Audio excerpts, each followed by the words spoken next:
A tear rolled down the beautiful woman's cheek, landing on the table. A fly, spotting the tear, swiftly flew over and used the droplets to trace out a man's name on the tabletop. Lisa, upon seeing this, stumbled back in shock. She couldn't believe her eyes. How could a fly write out her boyfriend's name? To test her suspicions, Lisa placed her finger on the table. The fly, as if on cue, followed her finger and landed on her palm. Lisa then asked if the fly was her boyfriend, Ram. To her astonishment, the fly nodded. She followed up by asking who killed him. The fly immediately flew to a painting, indicating that the wealthy man portrayed was the killer. Hearing this, Lisa's eyes welled up with tears of grief. Determined to avenge her deceased boyfriend, she began to rigorously train the fly. To protect him from poison, she crafted a miniature gas mask designed for a fly. Using toothpicks, she helped him build muscle, and with a cassette tape as a treadmill, she had him run daily. In no time, Ram transformed into a fly assassin. One day, Ram quietly flew into the wealthy man's bedroom. Using his body weight, he pushed a cigarette onto the floor and, with his newfound strength, shoved it under the man's blanket. The wealthy man,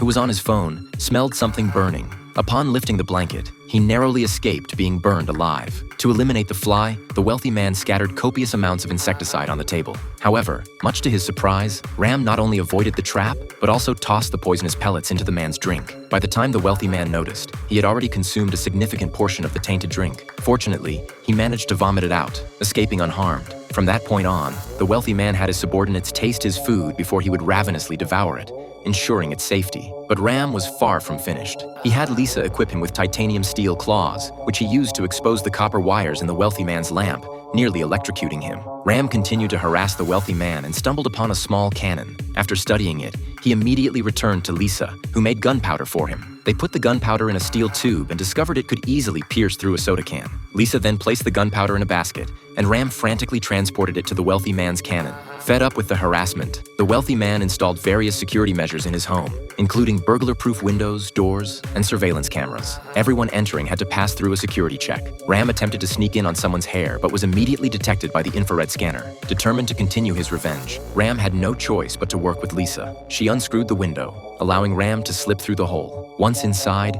Ram flew straight into the wealthy man's clothes and used his steel claws to viciously claw at his kidneys. The wealthy man quickly felt the excruciating pain, and upon touching the area, discovered he was covered in blood. This torment left the wealthy man utterly terrified, causing him to wear a helmet even when meeting clients. Due to copyright reasons, the story can only be shown up to this point. Friends, the movie is called Kung Fu Little Fly.